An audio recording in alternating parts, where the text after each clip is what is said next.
Mga kapaglaom, maayong buntag kaninyong tanan og malipayong adlaw sa pagpangandam.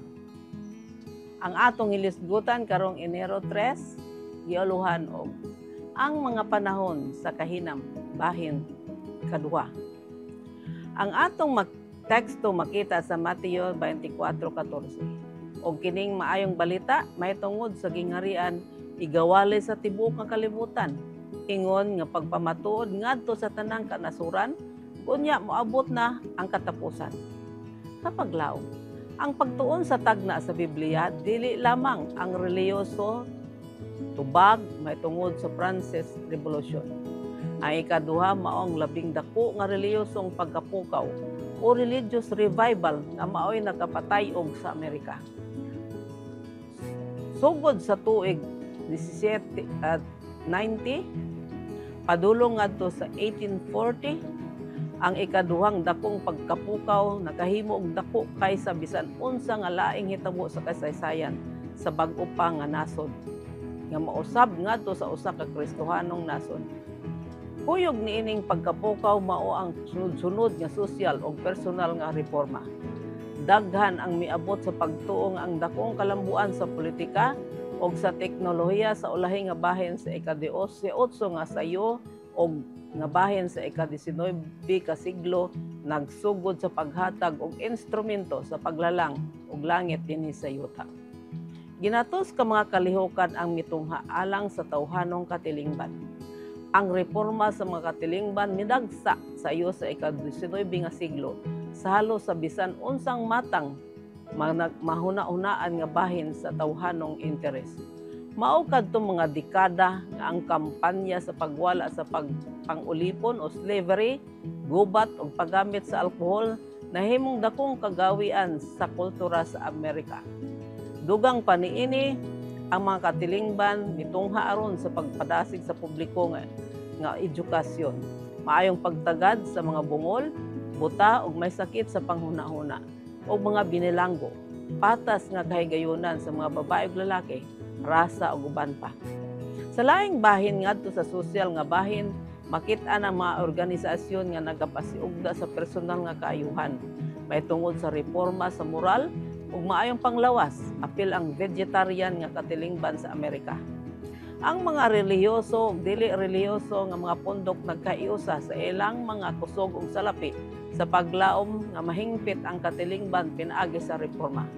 Apan ang mga reliyosong katilingban nagbuhat og mas labaw pa sa ilang mga kaubanan pinaagi sa pagtukod sa katilingban sa Biblia o Bible societies, katilingban sa balay o foreign mission o gawas sa ilang nasod nga misyon nga katilingban, Sunday school, union o asosasyon alang sa pagduso sa pagkasagrado sa Domingo nga adlaw. Sa unang higayon, ang mga protestante nga mga Kristohanon nakabati og pagkinahanglan sa pagwali sa ebanghelyo ngadto sa kalibutan. Tungod sa mga reforma ug kadasig sa pag-outreach ug pagpaabot sa mga millennial sa tanang dapit anaa sa tuig 1830. Si Charles Finney, ang pinakabantugang Amerikano nga nagwali sa mao nga panahon, nagpahigayon sa pagwali sa mga una-una sa mga iglesia sa iyang pagsulat ni atong 1835. Nga kon ang iglesia magbuhat sa katungdanan niini sa pagreforma, malagmit maabot ang milenyo niini nga nasod sa sulod sa tuig sa tulo ka tuig.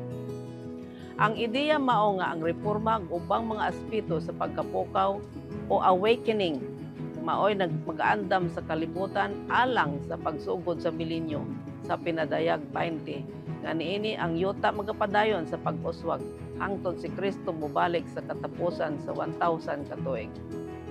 Tungod sa kahinam sa kalibutan sa milenyo nga si William Miller nagwali sa mensahe sa pag-abot ni Kristo. Ingon nga resulta, ang iglesia sa bisan asang dapit mindawat kaniya uban sa bukas nga mga bukton. Ang Dios nag-andam sa dalan o kanunay niya nga ginabuhat kini. Maoy atong bulaton ang pagsunod sa iyang mando. Kapaglaom, sa panahon sa tuig 1790 padulong sa 1890, ang dakong reliyosong pagkapukaw o religious revival mingsugod. Sa Estados Unidos ug ang bag-ong nasod na usab sa usa ka Kristohanong nasod. Mitungha gikan kaniyang mga kalihukang pagreporma alang sa kaayuhan sa tawhanong katilingban. Ilang giwala ang slavery, gubat o paggamit sa alkohol ug nahimo kini nga dakong hinungdan sa kultura sa Amerika. Ang ubang reforma mao ang pagpangandam sa milenyo, pagwali sa ebanghelyo sa tibuok kalibutan ug pagpalig-on sa pagkasagrado sa adlaw nga Domingo. Niining pagpangandam sa milenyo ang nakapukaw kang William Miller ang sa pag-anhi ni Kristo, ang Dios nag-andam sa dalan nga kanunay niya ginabuhat. Buhaton nato ang pagsunod sa iyang paggiya. Mag-ampok kita. Diyos ug may gugmaon namong aman sa langit. Tabangi kami nga mareporma ang among kinabuhi aron andam kami sa imong pag-abot. Sa ngalan ni Hesus. Amen.